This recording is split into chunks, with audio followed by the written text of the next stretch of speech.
اسرائیل بنے گا حدیث میں خبریں یہ سارے مسلمان ممالک تمہارے ہاتھ سے نکل جائیں گے مسلمانوں، یہ عراق اور اردن اور یہ اور وہ، یہاں تک کہ ترکی، سعودی عرب کا بھی شمالی حصہ نکل جائے گا۔ البتہ مدینے کا جو ان کا پروگرام ہے اس کو اللہ نہیں پورا ہونے دے گا، مدینے میں داخلے کی ان کو اجازت نہیں ملے گی۔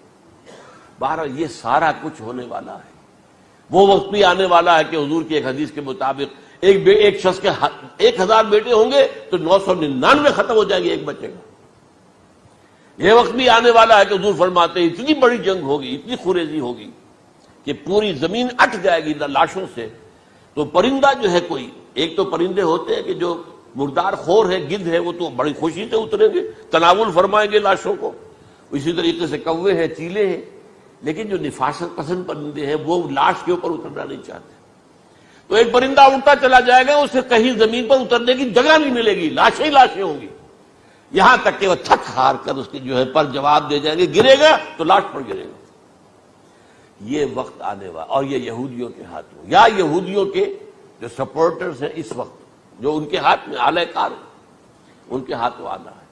میرے نزدیک اس کام کے لیے اس ملعون قوم کو، کہ جو حضرت عیسیٰ کے زمانے سے ملعون ہو چکی ہے، اس کو باقی رکھا گیا ہے، اسے یہ موقع دیا گیا ہے۔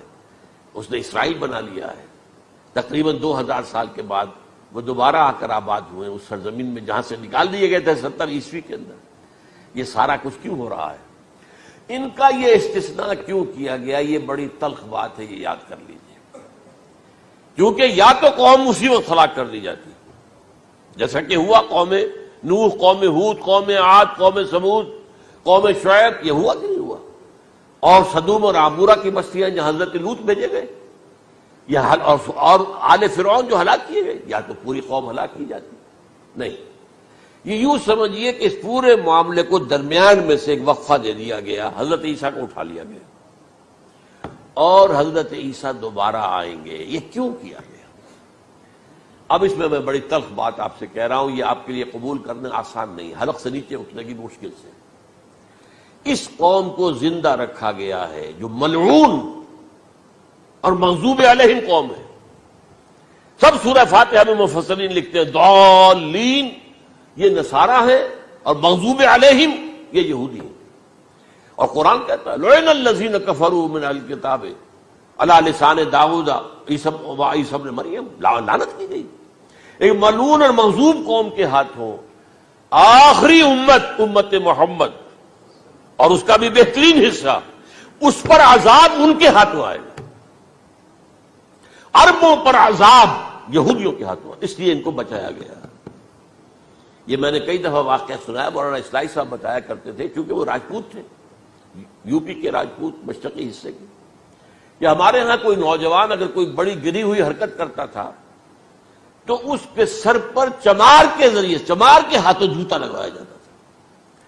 اگر راجپوت کے سر پر راجپوت کا جوتا گرا تو چلو تکلیف تو ہوئی، لیکن یہ کہ راجپوت کا جوتا گرا ہے نا، پڑا ہے، لیکن راجپوت کے سر پر چمار کا جوتا، جس کو آپ انگریزی میں کہتے ہیں to add insult to injury, تو تکلیف بھی ہے جوتا کھانے کی، اور انسلٹ ہے کہ ایک چمار مار رہا ہے۔ یہ امت سب سے خیر امت ہے، کنتم خیر امت اخرجت للناس۔ اس کے لیے عذاب بھی بدترین آئے گا، اور کن پر آئے گا؟ اس امت کا جو اصل نیوکلیس ہے عرب، جس کے بارے میں حضور کی حدیث موجود ہے ویل للعرب، عرب کے لیے بہت بڑی ہلاکت ہے۔ اور آج ہماری نظر میں آ رہا ہے وہ ملعون اور مغضوب علیہم قوم، ان کے سینے کے اندر خنجر کی طرح بھونکی گئی ہے، اور 30 کروڑ کے قریب عرب بے حمیتی، بے غیرتی، بزدلی، کمزوری، ذلت، مسکرت کی مثال بنے ہوئے۔ کوئی بول سکتا ہے اس اسرائیل کے خلاف؟ کوئی بول سکتا ہے؟ 30-35 لاکھ آدمی ہے اسرائیل کے اندر یہودی، اس سے زیادہ تو امریکہ میں 50 لاکھ کے قریب، کل 1.25 کروڑ آدمی ہے یہ یہودی پوری دنیا کے اندر۔ لیکن دیکھیے جو چاہتا کرتا ہے، جب چاہا اس نے عراق کے ایٹمک انسٹالیشن کو تباہ کر دیا، اور سعودی عرب کی فضا میں اس کو فیول کیا ہے انہوں نے، دوبارہ ریفیولنگ جو ہوئی ہے ان کے جہازوں کی، وہ سعودی عرب کی فضا میں ہوئی۔ اللہ تعالیٰ نے یہ کوڑا ان مسلمانوں کے لیے رکھا ہوا ہے کہ جن کے رتبے ہیں سوا، ان کی سوا مشکل ہے۔ جتنا اونچا مقام اللہ نے دیا عربوں کو، ان میں حضور کو اٹھایا، ان کی زبان میں اپنا آخری کلام نازل کیا، تو ان کی ذمہ داری بھی بہت ہے۔ جن کے رتبے ہیں سوا، ان کی سوا مشکل ہے۔